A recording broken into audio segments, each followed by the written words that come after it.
तीन को ले जाओ मुलजिम को, 1 करोड़ देके चौथा निकलवा लो, 4 मुलजिम। ये एसओजी भी सेटलमेंट करूंगा। भजन लाल जी भी कर रहे हैं, जो बोले उसी को बंद।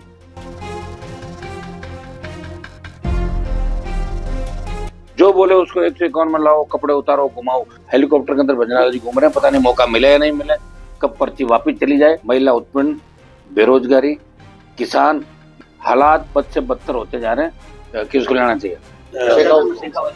तो शेखावत जी, गहलोत जी तो एक ही है, दोनों बात होती रहती है इनके, तो शुरू से नई बात किया। तो इसने सारा मिला हुआ राजस्थान में, चिंता नहीं करा। सीधी एफआईआर दर्ज करके कि आप जाओ जूस पिला दो, बेचारे चले गए।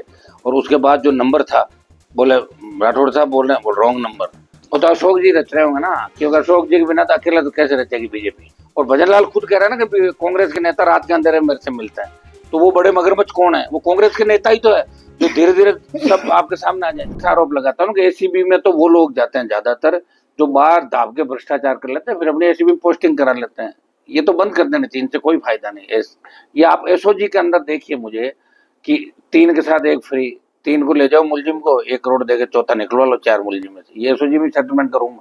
मैं कह रहा हूँ सारी जांच एजेंसियों का ये तो दुर्भाग्य है। और जिनकी सरकार है उन्होंने दुरुपयोग किया। कांग्रेस की सरकार थी तो ये ईडी सीबीआई का दुरुपयोग दिल्ली में करती थी। और अब बीजेपी के अंदर अघोषित आपातकाल है, और कांग्रेस के समय आपातकाल लागू हुआ था। अभी अघोषित आपात, कोई बोलेगा उसको बंद कर दो। भजन लाल जी भी कर रहे हैं, जो बोले उसी को बंद।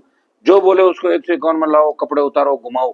तो जो काम करने वाला वो तो हो नहीं रहा है, और नहीं करने वाला काम हो रहा उड़न खटोले के अंदर, हेलीकॉप्टर के अंदर भजन लाल जी घूम रहे हैं, पता नहीं मौका मिले या नहीं मिले, कब पर्ची वापिस चली जाए।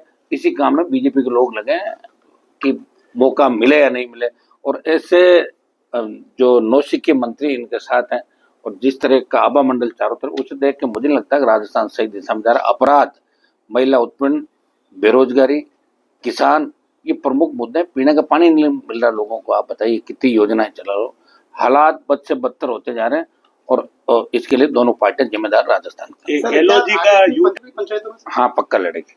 गहलोत जी का यू टर्न हुआ है शेखावत जी के मामले में, कह रहे हैं कि समझौता करो, इस पे क्या केस है, मानहानि का केस किया हुआ है दिल्ली में, वो वापस देना चाहिए। किसको लेना चाहिए? तो शेखावत जी, गहलोत जी तो एक ही है, दोनों बात होती रहती है इनके, तो शुरू से नई बात किया। तो इसने वो तो कहने की जरूरत है, इशारा किया, बात हो गई होगी इनके पहले। इन्होंने शेखावत जी को पुलिस भेजी थी उस समय जब सरकार गिर रही थी, तो इन्होंने यहाँ रेडें कराई थी। वो तो सब आपस में मिला जुली का मामला, सारा मिला हुआ राजस्थान में, चिंता नहीं करा। सर जब संविधान बचाओ रैली चली जा रही है, किस चीज का संविधान? संविधान तो बच्चा हुआ, ले कौन जा रहा है संविधान को? कहाँ ले जा रहे हैं संविधान को? बताओ मुझे। संविधान को कोई लेके भाग रहा है क्या?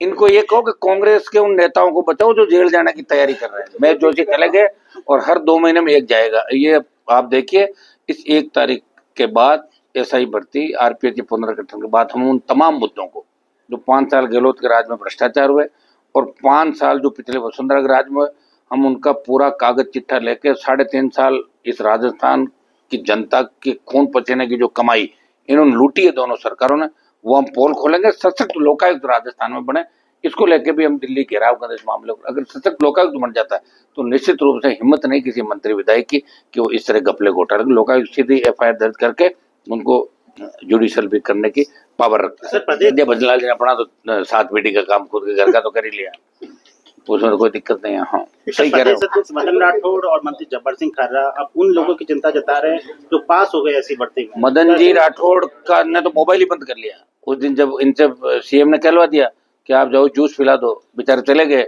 और उसके बाद जो नंबर था, बोले राठौड़ साहब बोल रहे हैं, बोल रॉन्ग नंबर थे। फिर उस मोबाइल को बंद करना पड़ा उसको 5 दिन तक। कितनी बड़ी बेइज्जती हुई उनकी, बताओ।